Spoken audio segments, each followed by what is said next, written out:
that you had great Muslim sultanates or empires or governments that were once upon a time on the top of their very game. Whether it was the Ottomans, the Uthmaniyin, whether it was those who came before them, even the Umayyads, especially during their time in Spain, in Andalus, whether it was the Abbasids, they of course had different type of rulers. Some were, not as good as they should be, but the reality is that many of them made great contributions towards not just deen, but towards science in general. There were people from all over the world would now come, and although they would not necessarily take the deen from the Muslims, they would now take other cultural aspects from them and benefit from them. And the same with the Indian subcontinent as well.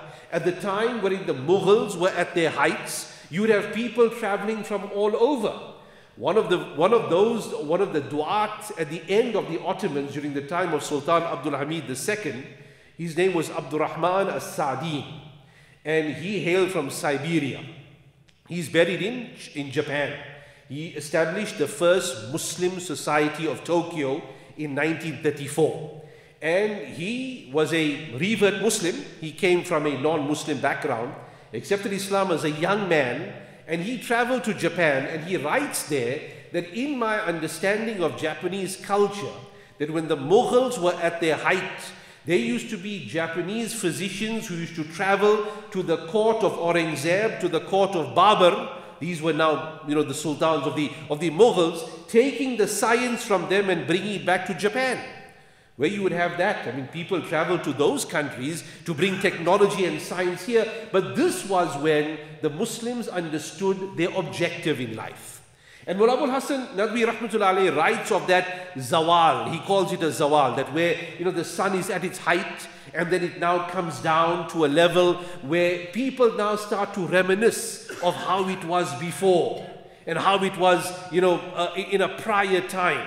And in some of his poetry, in fact, he compares it to that of a once beautiful woman that is now reaching an end of her life, that now continues to look at old pictures and continues to take old compliments from people of how nice you were looking when you're 19, 20, but here you are just 1 foot before the qabr.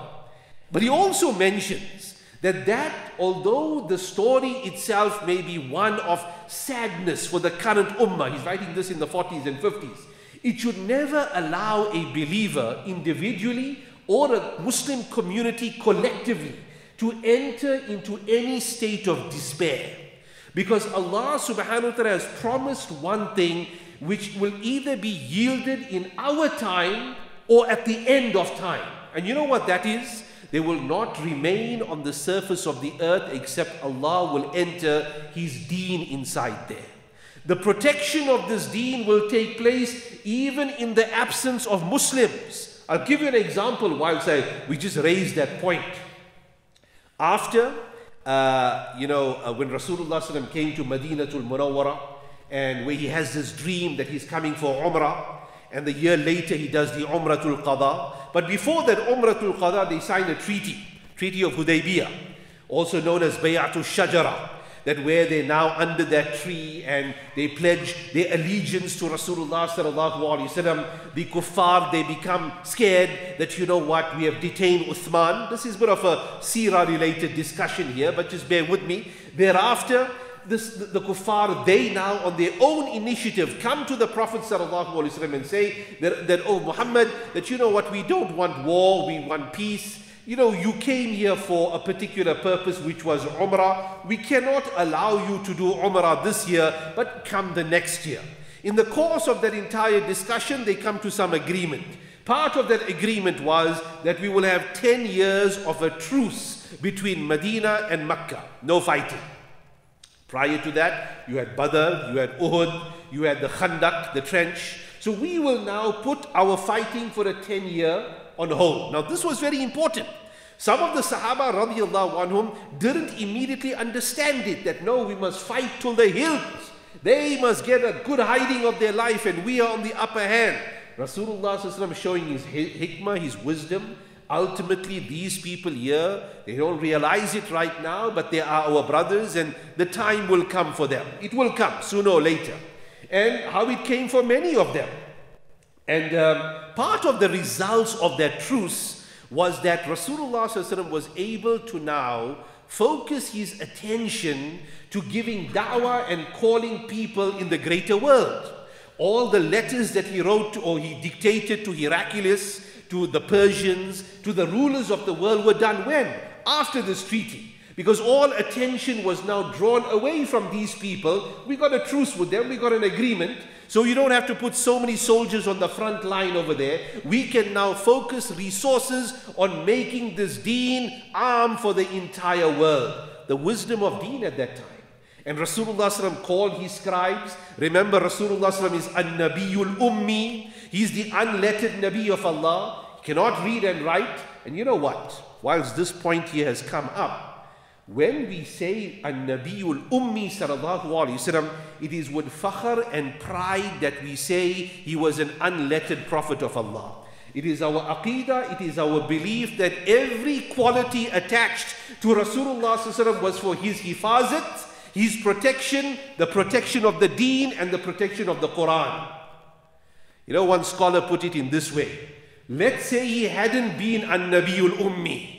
Let's say he had been able to read and write, which was rare in Makkah, but let's say he had been able to read and write. The first accusation that his enemies would have leveled against him, you went and read it from the other scriptures. You went and copied it, and now you're coming here and telling us Quran. But immediately that accusation could hold no water because they knew he is an-Nabiyul Ummi. So hence even the sifa of being unlettered, the quality of being an-Nabiyul Ummi was ultimately for the hifazat and the protection of deen till the end of time. That everybody knows that the kitab, the book is from Allah. It cannot be from the man. It cannot be even from the Prophet himself. It is the words of Allah that has been revealed upon him, which he narrates unto mankind in the form of the kitab. Even the quality of an Ummi. So anyway, Rasulullah sallallahu alaihi wasallam now dictates these letters, and these letters go far and wide. One of these letters goes to the court of who? Heraclius. Heraclius at this point in time is basically a leader, a superpower on steroids. He has just defeated the Persians. Allah Ta'ala speaks about this here. Ghulibatir Rum. Rome has been overpowered. However, in a few years, they're going to come back. He's riding that wave of coming back. He has just defeated the Persians. And he now, to honor that victory, which he's of course a believer in Allah, he's a Christian for that matter, to honor that particular moment, he moves temporarily to Ayla, which is the Latin name for Jerusalem, Al-Quds al-Sharif. He moves to that place. And he's staying there. His residence is there. Rasulullah ﷺ gets the intelligence that, you know what, he's living in that place, and this would be an ideal opportunity before he decides to move back to Constantinople, which is the original capital of the Eastern Roman Empire, the Byzantines. Before he decides to move back, whilst he's in the region, let us send him the da'wat and the invitation towards Islam. So he dictates that letter, Muhammad ibn Abdullah, from Muhammad the messenger of the servant of Allah, wa rasulihi, and his servant, and at the end he puts the word abd again for a reason. Who's he talking to? He's talking to a Christian who believes in partial divinity of Isa alayhi salatu wasalam. So he's acknowledging that, listen here, I am not your Jesus how you think it to be. I am the servant of Allah. And even he, Isa alayhi salam, was the servant of Allah subhanahu wa ta'ala also. So I'm impressing upon you exactly who I am. Depending upon who the letter was dictated to, that's how Rasulullah sallallahu alaihi wasallam conformed the message so that he gets the understanding. The letter reaches him after some to and fro, and a few claims by his courtiers that, you know what, the letter hasn't followed protocol in the sense that, hey, you know what, they put his name first and your name last, and we can't open and we can't read this letter. Heraclius said, you know what, I'm going to read this letter anyway, because it's a lot. Nobody has written to me in this way. You know, after all, you know, some say that courtesy gets you attention. But you know what, if a person is rude to you beyond attention, it may get you to, to acknowledge a person beyond that. Not that you must be rude or not that you must be frank and direct, but sometimes for some people this is exactly what they require to get a jolt, to wake up. Every person writing Heraclius a letter is putting flowery language, To Heraclius, the Lord of the world and the victor and whatnot. First time a man says from the messenger of Allah to Heraclius, the Amir of Rome. That's it. No flowery praises whatsoever, which gives him an attention and a focus that this means something. Anyway, Heraclius is not a Muslim, of course. He's not a believer, but he's a smart guy at the end of the day. So what he does, as per the narration of which is found to some degree and extent in Bukhari Sharif, what he does is that he now tells his courtiers that, you know what, this man here who has dictated a letter to me and calls himself the messenger of Allah, I want to know more about him. You know, this is intriguing to me. Short, brief letter of a few words, yet it seems to hit home and delivers a message. Who will know him? So some of his courtiers tell him that there are delegations of traders, whatever, here in Jerusalem who do business here. Let's see if we can identify them and let's bring them forward and let's engage with them. So who do they find? They find Abu Sufyan. Abu Sufyan at that time is not a Muslim. Abu Sufyan, at least from a political point of view, is an arch enemy of Islam. He is now the leader of the disbelievers of Mecca. So they summon him. And the narrator says that so smart is Heraclius is that he doesn't make Abu Sufyan sit in front, or rather sit in with the rest of the crowd. He puts him in front and he puts the rest of his company and whoever accompanies him behind him. And he even says, you know why? Inna wajhahu yukadhibuhu. That what will happen is that if he has to tell me a lie, I will be able to see the lie on everybody else's face. Just like how if you're a smart principal and you know there are 12 suspects over here, you call the primer suspect in front of you and you question him. But you don't look at him, you look at everybody else's face. Everybody else's reaction will tell you whether the primer suspect is actually telling the truth or not. And from there you will be able to gauge the real facts of any incident simply looking at the reaction of everybody else. You know what? Heraclius wasn't just a principal, he was at that time the ustad of principles from a political point of view in the world. Although of course he wasn't a Muslim, he was a disbeliever. So he puts Abu Sufyan in front, everybody else behind, asking him the question but looking at everybody else. Yeah, this guy is telling me the truth or he's telling me a tall tale and he's lying to me. Either way, he better not be lying to me because I am the authority of the day. He asked him that this man who writes me a letter, Muhammad, that do you know him? Yes. Are you related to him? Yes. Then he asked him that, you know what, tell me, is he from the noble of your community? He says, you know what, min ashrafin nas. He's from the most noble of people we could ever get. He can't lie, he's not lying, he's from the most noble of people. And he thinks to himself and he responds sometimes a little later on, وَكَذَلِكَ الْأَنْبِيَاءِ. And like that the prophets of Allah, min ashrafin nas, they are always from the best of people. Who follows him? هَلْ يَتَّبِئُوا الْأَرَاذِلُ النَّاسِ. That do the weak people follow him or do all the highty-tighty elite people follow him? So he responds, you know, the weak people follow him. The slaves, the poor people, people who have got no rank and file in society. He says, هَكَذَا الْأَنْبِيَاءِ. Like that the prophets of Allah. The elite and the rich only come later. The poor people who are sincere, honest, hard-working, eating halal, those are the people who come front. Those are the people who bear the brunt of the mujahada and the sacrifice. All the Anbiya alayhi salatu wasalam were exactly the same. Then he says, was anybody amongst his family a king? He says, no, nobody was a king.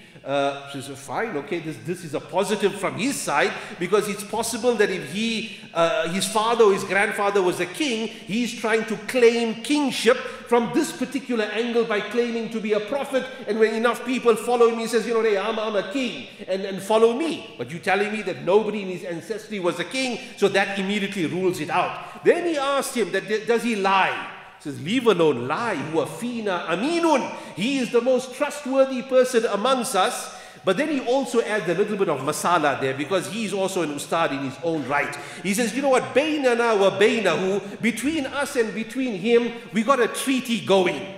Right, we got a treaty going. La naf'alu ma na'lamu ma yaf'alu. We don't know what he's going to do. And maybe he'll honor the treaty, maybe he won't. He knows he's going to honor the treaty. If anybody's going to break the treaty, is this guy who's talking now. But just to add a little bit of, you know, masala to the conversation. Then he asks him, كَيْفَ الْحَرْبُ بَيْنَ. How is the war between y'all and him? Does he always win? Does he always lose? And look at the response, Abu Sufyan, although at that time he's a disbeliever, but his response in Arabic, Al-harbu baynana wa baynahu sijal. That the war between us and them is like a bucket. Sijal is normally that bucket that's dangling in a well. To and fro, to and fro. You know, when you throw your bucket and you got it tied up there to the rope, doesn't stay still. It's got that pendulum momentum, to and fro, till it comes to a stop. What he is saying, sometimes he wins, sometimes we win, sometimes he wins, sometimes we win. And you know what he responded, Heraclius? Hey, that is a sign of prophethood. Because it is a system of Allah that the prophets don't always get victory on the battlefield. Allah Ta'ala takes martyrs from them. Allah Ta'ala takes shuhada from them. That's the wisdom of Allah. Because if every time the Nabi has to win, the Nabi is going to attract many hypocrites and fair weather friends. You know what's a fair weather friend? Fair weather friend is when the things are going good, they're always attaching themselves to you like a leech. But as soon as the things go haywire, as soon as things are going south, they're the first people to disappear. They are called fair weather friends. Now, Makkah and Medina is made of people. People will always have these characteristics. When Allah subhanahu wa ta'ala granted Rasulullah victory in Badr, the first battle, right? Badr came before Uhud. Now many people wanted to join him. Not all of those people were sincere. Allah Ta'ala speaks about the munafiqun.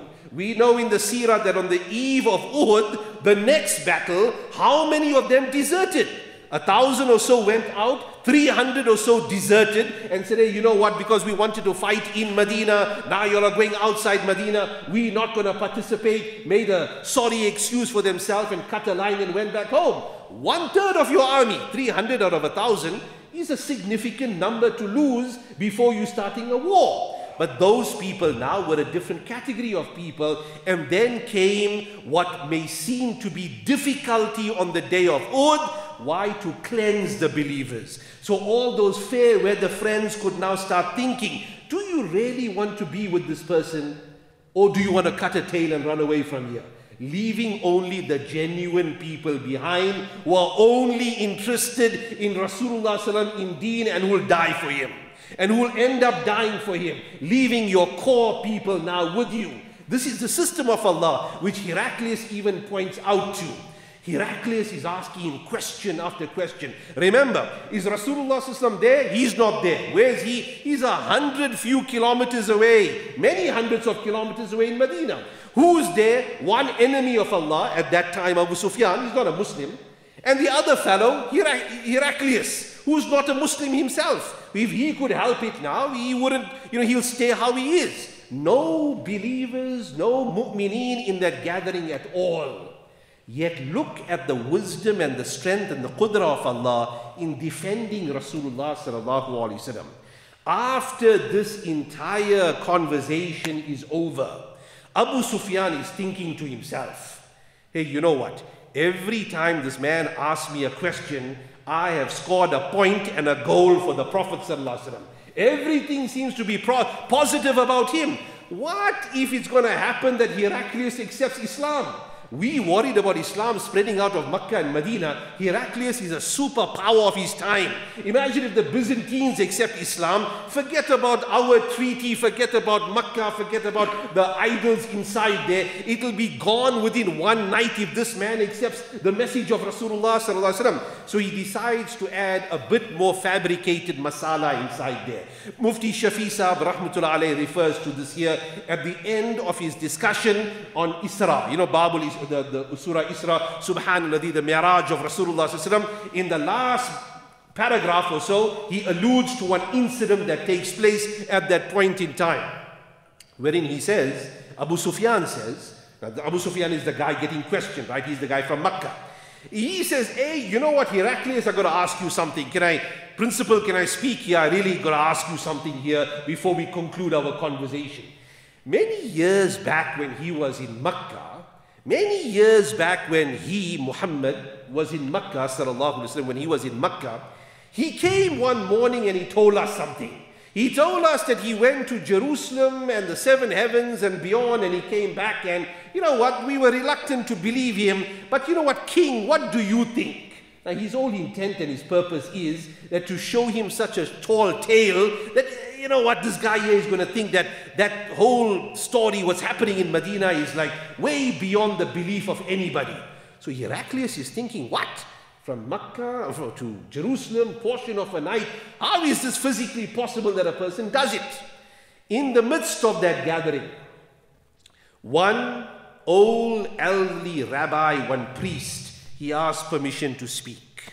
Heraclius, I need to say something. He was a courtier of the king.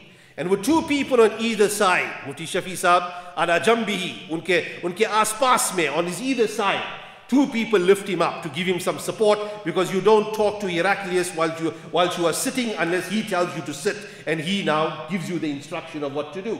I want to say something. On one night, many years ago, I was in charge of locking the doors of the compound of Al-Quds of Masjid Al-Aqsa. 17 doors then, 17 doors today. One of them, the Hulya gates, remain closed. 16 are accessible today, but at that time there are 17 doors in total. That one remains closed. And that's another discussion all on its own for another time. But anyway, I was in charge and responsible for locking up all these doors. We came to one door, and the ulama say, from a historical point of view, with all likelihood, it was the western door, which is today known as the Jaffa Gate. And because that was the area closest to the Burak, etc. So Allah subhanahu wa ta'ala knows best, but it was in that area. The Moroccan section were closer to the so-called area where these people go and wail. So anyway, that gate over there. So anyway, I came to that gate. I tried to move the door. Door didn't move. I called the blacksmith, I called the carpenter, I called the builder. They telling me that, hey, you know what, the lintel inside broke. It's putting pressure on the end of the door. I said, you people are talking nonsense. All of a sudden now, this thing here is holding firm from the time of Sulaiman alayhi salam. Now on my night, the lintel goes and breaks and we can't close the door. How come, you know, I can't see anything broken. But after fighting with them and talking to them, I come to a conclusion. You know what, maybe Allah Ta'ala wants this place to be open tonight for somebody. I got it in my mind that Allah Ta'ala wants this compound of Al-Aqsa to be open on this evening for something, because something like this has never happened. I gave the immediate order, everybody clear out. Everybody clear out, for this is they knew, although he may of course may not be a Muslim at that time, but he's living just after the time of Isa alayhi salam. He's living at a time of mu'jiza, of miracles. They also saw the time, not him particularly, but they are aware of the mu'jizat of Nabi, of Isa alayhi salatu wasalam, of Nabuwa, of prophethood. He knows this here very well. Clear out this compound. The next day when I came, from every corner, I could smell musk, I could smell fragrance, and I knew that visitors came here that had never come here before. And when I came to that door, it moved like it never ever moved before. No lintel broken, nothing of that sort. I moved it with one finger closed and one finger open. What those carpenters were telling me were all nonsense to begin with. Allah Ta'ala wanted it to remain open for His guest. Now look here. This is a gathering of Heraclius, right? The feature of the conversation is with Abu Sufyan. Rasulullah ﷺ is not there. Not a single Muslim, not you and I, to even defend the izzah and the honor of Rasulullah ﷺ, but the promise of Allah. Wallahu ya'asimuka minan nas. Allah Ta'ala will look after you wherever you are. Allah Ta'ala will look after you, look after your deen, look after your honor wherever you are, even in that fellow's court for that matter. They will never disrespect you. You will end up being honored even in their court, because it is the system of Allah subhanahu wa ta'ala sallallahu alayhi wasallam. This is our deen. No inferiority complex with us, because Allah Ta'ala looks after the deen, looks after the Nabi in every single corner. I promised to cut off at a certain time. I wish to share with you a brief incident related to this here. We can go on for some time, but related to this particular incident here. Many years I was served in America, in Los Angeles, as a imam and as a counselor, khatib, sometimes as a janitor also. You know, I mean, various occupations from time to time, whatever was the calling of the day. And one of the responsibilities as an imam in that part of the world is that you are a marriage officer. Now, marriage officing became recent here in our country as far as, the ʿUlamāء and the priestly caste is concerned. Prior to that, you had to go, to the home affairs or whatever. But they're sort of like used to it for the last 100 years or so. Not just the priests, not just the rabbis, but even the imams as well. So what you basically do, you go and write like one day exam. You get the license of being like a notary, in addition to you being a marriage officer. So how it works there is that the guy doesn't come to the masjid and does his nikah and go and registers first. That is technically illegal. Although, of course, you don't get caught, but it is technically, and you're not supposed to do it. You will run the risk of putting your institution at a liability if you now do that simply because they have got their rules and they want to try and, cut out people who are coming here to marry for a green card, for citizenship, and not proving that they married somewhere else. They got their own reasons, whatever the case may be. So the process is simple. What the person has got to do, he and his prospective bride, he's got to go to the county office. Like how you have like a home affairs office. There's this particular desk over there, register their marriage, and the county will give them a paper, and this gives them a 15-day license to now get married. So within this period of time, within this date, they need to go to a rabbi, to a priest, to a home, what would be the home affairs over there, all come to us, and we will now get them married, nikah form, sign the papers, and you just post this particular form in, and within a couple of days you're going to get your complete marriage certificate, and now you're good to go for the purposes of your paperwork or whatever the case may be. That's their process. Now, one evening, around about Saturday, Sunday or so, in the office there, finishing up the paperwork, marking the grade 7 history paper, XO, 20 out of 19 out of 20, 16 out of 20. Now I had a knock on the door. So this young man here from Pakistan, he comes inside and says, listen here, Imam, I want to get married. Have you got the paperwork from the county? Yes, I have. Let me have a look. Put the lights on, go through it, and I'm looking through it and say, okay, your name, Abdul Aziz Khan. This is your mother's name, father's name. I'm looking at his bride-to-be. His bride-to-be is Little Deer. That's a typical what? Red Indian name. We call them Red Indian, Native American, First Nation people. Right? That's their correct name. First Nation people who were there well before the white man came to America, the First Nation people. That's a typical name because they keep names after the natural elements. So they will have one colonial name for the workplace, and they will have one traditional name when they go back home, and they'll register that traditional name. So here's her name, Little Deer. 19 years old, this guy is 22 years old. So I said, hey, your wife, is she a Muslim? I can register it, that's a formality, but I'm asking you, and as I ask everybody else who will come with such paperwork, what, is your wife a Muslim? Have you reverted her to Islam? And etc., etc. He says, yes, my wife is a Muslim. Okay, where's your wife? He said, no, my wife is in the car with my mother. So he went and brought his future bride also. He's driving around with her and his mother at that hour of the night. So you know what, bring them all inside over here. So they all come inside. So Little Deer, have you accepted Islam? He says, yes, I accepted Islam. When? 6 months ago, when I met this guy. So you know what, I don't want any details over here. I think you spoke enough. You're getting married, inshallah, next week. We'll leave bygones be bygones. But you know what? You accepted Islam. Tell me, did you change your name? Although it's not necessary, but are you now going by a Muslim identity? He says, yes. My name is now Ghazala. So now I put 2 and 2 together. Deer, Ghazala. Hey, you know what? This girl here is not, because the Arabic equivalent of deer is Ghazala. Right? So I said, this girl over here now knows something here. She's not like just became a Muslim like yesterday. Who gave you this name? My mother-in-law, future mother-in-law, of course, who's now teaching me about namaz and salah and everything. And she's been working on me for the last 6 months. So the mother-in-law is there. Mother-in-law knew a little bit of Arabic, did online classes, this, that, whatnot. So she knew enough to know that deer's equivalent from English, the Arabic one is Ghazala. So she gave the future daughter-in-law that name, right? Fine. Okay, listen here, Little Deer. When you're getting married, Friday. Friday after Jummah, we want to get married. Very common, so that they got the whole weekend in front of them to do whatever function they want to do.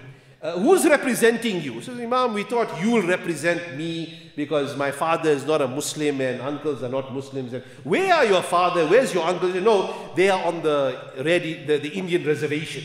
These people are Seminole. They're different tribes. They're one tribe called the Seminole tribe.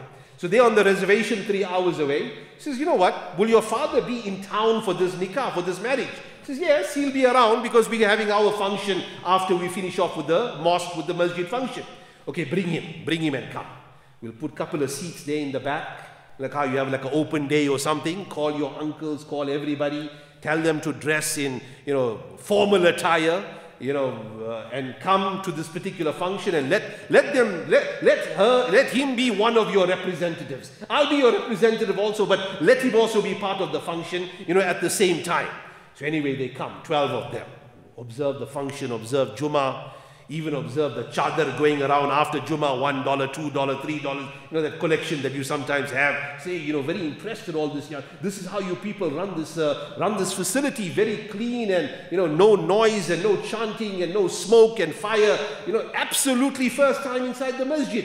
Father and the uncle comes. Says, you know what, Imam, we can't thank you enough. Sunday is our function. Sunday is our function on the reservation. You and your wife need to come. Says, you know what, I can't promise on behalf of my wife, because I don't normally take her to all these Red Indian functions, but listen here, I might be able to make it. But you all are 3 hours away, man. I'm going to drive 3 hours. By the time I'm back, it'll be like midnight back in LA. So don't worry, Imam. Go to the car will pick you up at the airport.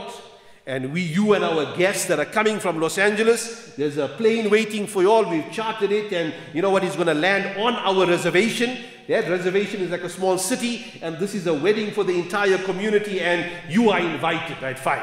6 o'clock, you be ready. After Fajr, car came, you now landed right there. So anyway, you get your 10-15 minutes to speak.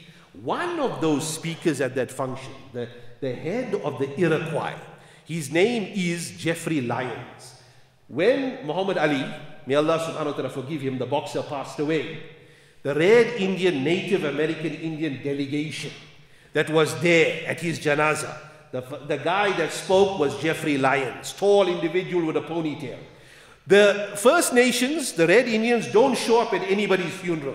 They have never ever been to a single state president of America's funeral from the time the first guy, Washington, died right up until recently. They don't come. Even if you invite us, we're not coming to your funeral, we're not coming to your child's birth because we don't believe in you. We are 100% anti-you, although once in a while we may need your assistance and help, but other than that, politically we are against you.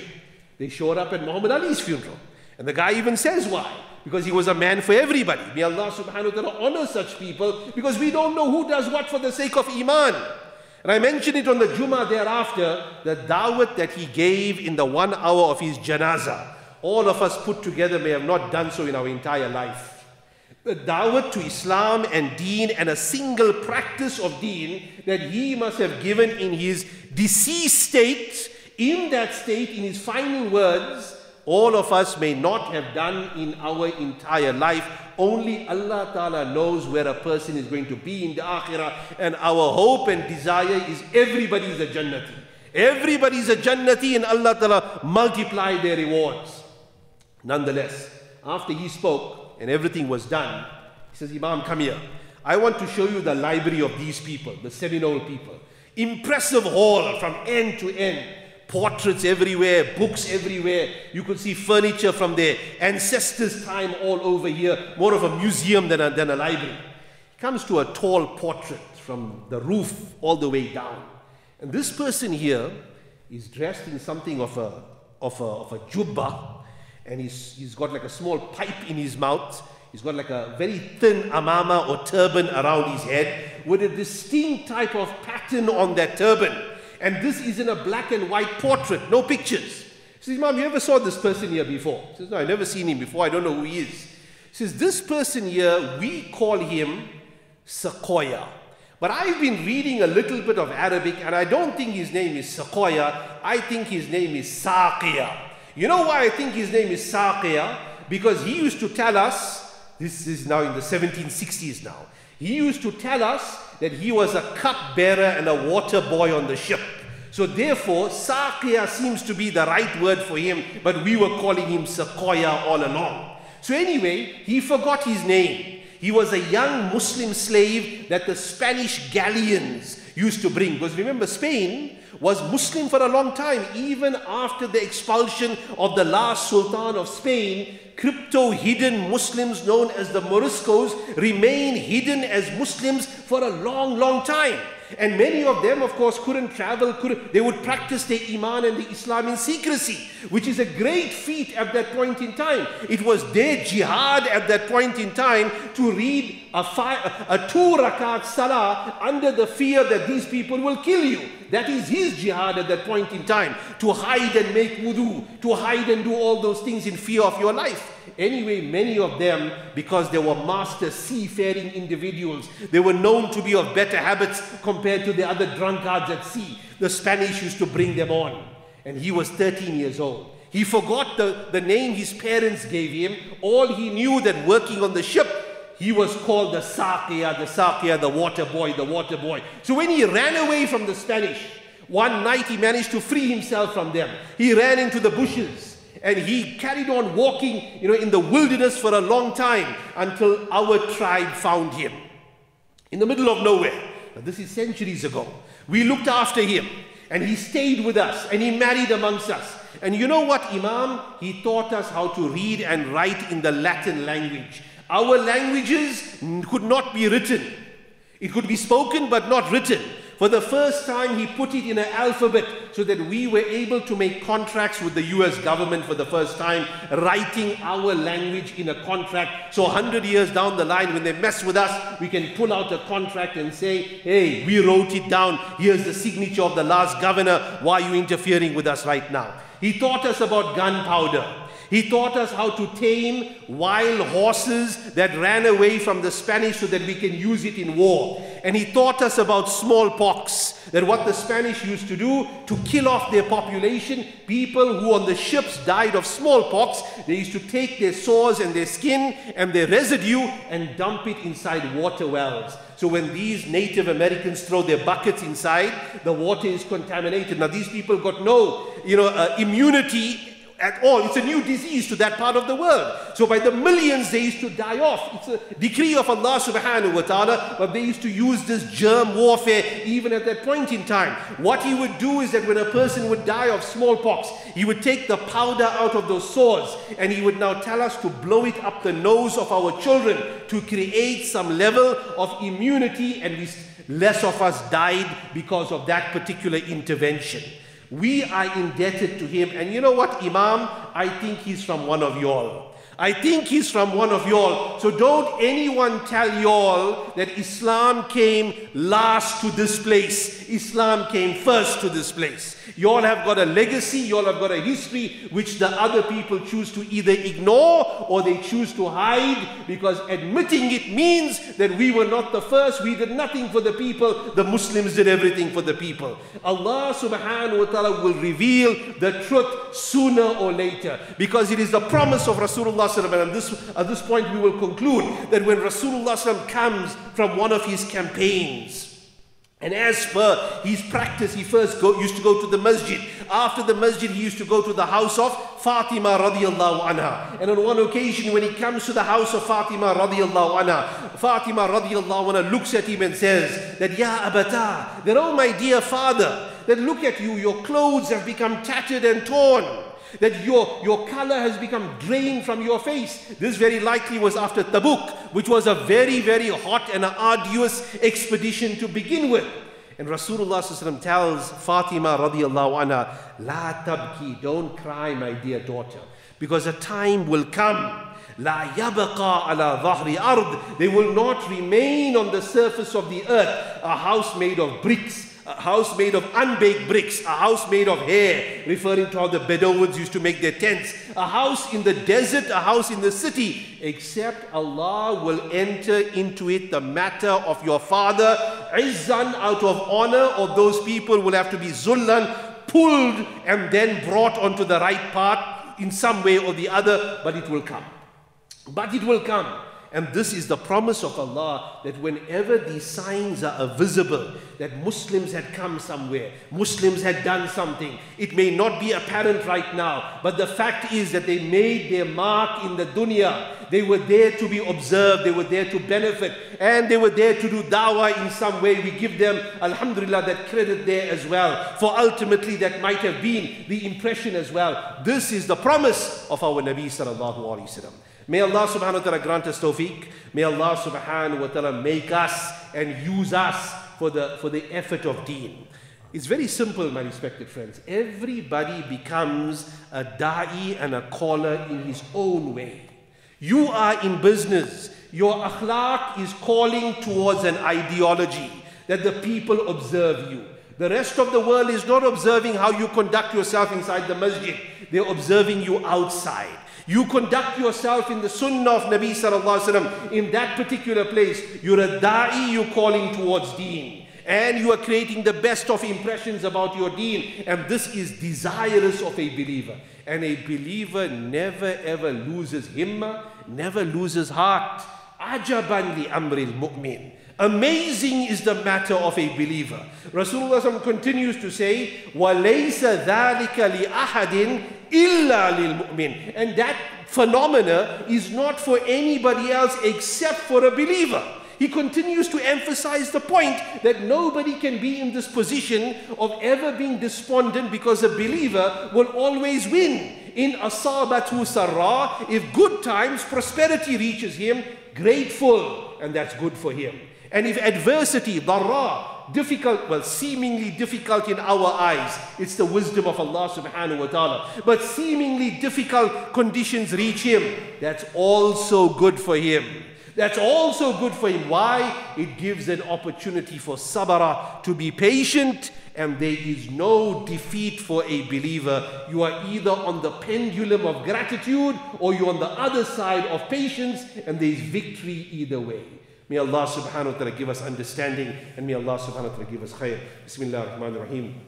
Alhamdulillahi Rabbil Alameen. وَالْعَاقِبَةُ لِلْمُتَّقِينَ وَالصَّلَاةُ وَالسَّلَامُ عَلَى أَشْرَفِ الْأَنْبِيَاءِ وَالْمُرْسَلِينَ رَبَّنَا آتِنَا فِي الدُّنْيَا حَسَنَةً وَفِي الْآخِرَةِ حَسَنَةً وَقِنَا عَذَابَ النَّارِ اللهم أعنا على ذكرك وشكرك وحسن عبادتك اللهم إنا نسألك الهدى والتقى والعفاف والغنى اللهم حبب إلينا الإيمان وزينه في قلوبنا وكره إلينا الكفر والفسوق والعصيان يا أرحم الراحمين. Ya Allah, you accept every one of us for the khidmat of deen, Ya Allah. Ya Allah, you use us, use our children, use our time on earth, Ya Allah, for the sake of your deen, Ya Allah. Ya Allah, wherever humanity is suffering, Ya Allah, ease their suffering, Ya Allah. Ya Allah, ease the suffering of the people of Palestine, of Kashmir, of Syria, Ya Allah. Wherever the ummah is under oppression, Ya Allah, remove that oppression, Ya Allah. Ya Allah, the Muslims of China, the Muslims of wherever they may be, Ya Allah, you make it easy upon them, Ya Allah. Grant them solace, grant them comfort,